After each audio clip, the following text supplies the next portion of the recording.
Celebs who destroyed their careers on live TV. 9. Charles Rocket. In the early 1980s, Charles Rocket was a rising star on Saturday Night Live.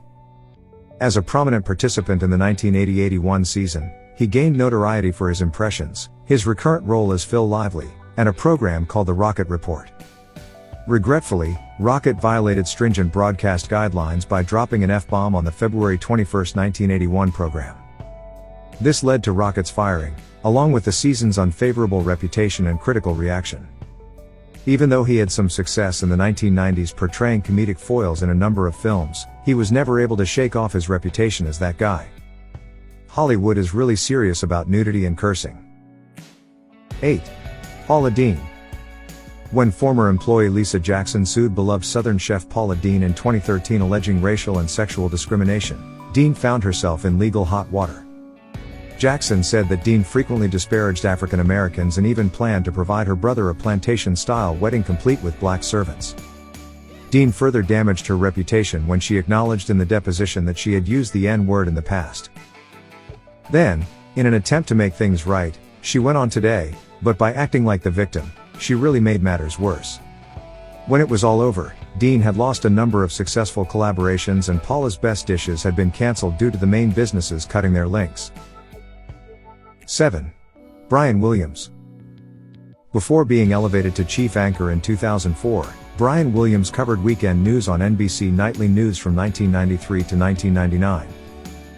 He remained in this role until 2015, when he came under scrutiny for fabricating an incident that happened to him during the Iraq War. Williams claims that an RPG downed the helicopter he was riding in. Many troops came forward to say that Williams was 30 minutes behind and never part of this group. Williams' fake narrative offended them, and he received a 6-month suspension. His career credibility was severely damaged after this, and he was downgraded to lead anchor at MSNBC. 6. Howard Dean. It's incredible how far politics has come since 2004, when all it took to permanently ruin a career was a loud cry. Dean gave a passionate and unpresidential address following his third-place finish in the Iowa Democratic caucuses. He concluded by pumping his fist and exclaiming, "Yeah!" His presidential campaign was essentially over after this speech, which was widely ridiculed by late-night talk show hosts and the media. It quickly gained notoriety as the Dean Scream, and some people think that the media's unrelenting attention on the politician was a result of this prejudice. Although Dean went on to become the chair of the Democratic National Committee, that tragic day permanently dashed his hopes of becoming president. 5. Sinéad O'Connor.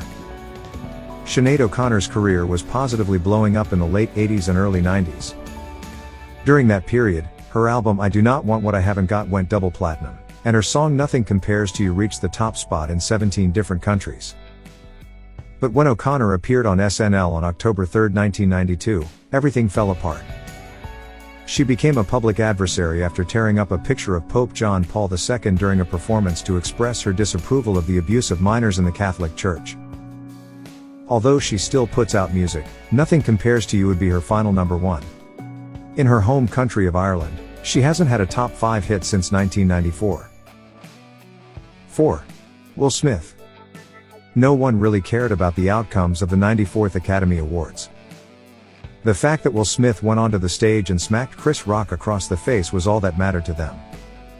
Jada Pinkett Smith, the wife of Smith, was the target of a joke made by Rock. Smith slapped Rock for the remark after first laughing. At first, the crowd seemed to think the bit was planned since they were laughing off the attack with a carefree demeanor. Everyone didn't understand Smith was serious until he swore and shouted at Rock. It hurt to be silent for a while. Smith will always be remembered as the man who slapped Chris Rock at the Oscars, regardless of what he does in the future. 3. Kathie Lee Gifford. Gifford's career as a television presenter wasn't entirely destroyed by this incident. She carried on anchoring Today until 2019. It did, however, gravely damage her reputation and make her feel extremely embarrassed in public. Comedian Martin Short made an appearance on Gifford's program in 2012 to promote Madagascar 3. Gifford, who was not aware that Short's wife Nancy Dolman had died of cancer around 2 years prior, complimented Short's marriage to her throughout the interview. Although Short refrained from revealing the error, it was clear that the subject of the talk was hurting him. During the commercial break, he told Gifford about Dolman's demise and subsequently expressed his public forgiveness to her. For short, it was an amazing look, but not so much for Gifford. 2. Milli Vanilli. R&B duo Milli Vanilli released Girl You Know It's True in 1989. The album peaked at number 1 and was certified 6 times platinum. In the US, they also put out 5 consecutive top 5 singles, 3 of which reached the top of the charts. But on July 21, 1989, a major setback happened when a live MTV performance experienced a technical issue. The song started to skip, exposing vocalist Rob Pilatus's lip sync. Although this raised questions about the genuineness of the partnership, singer Charles Shaw didn't admit that his work was being ascribed to Pilatus and Fab Morvan until their record was published in America. Following their admission of being scammers, Milli Vanilli ceased to exist. 1. Ashlee Simpson. This was maybe the worst mistake ever made in the history of live television, and Simpson was largely to blame. She unintentionally exposed that she was lip-syncing when the vocals from Pieces of Me started to play in place of the autobiography vocals during her 2004 performance on SNL. She danced clumsily off stage, not knowing what to do, and then accused the band of playing the incorrect song. She was thus not only lip-syncing on SNL, which is unacceptable in and of itself, but she also disparaged her band. However, this was a complete failure, and Simpson's career was destroyed. And for that reason, my dear viewers, you never lip sync.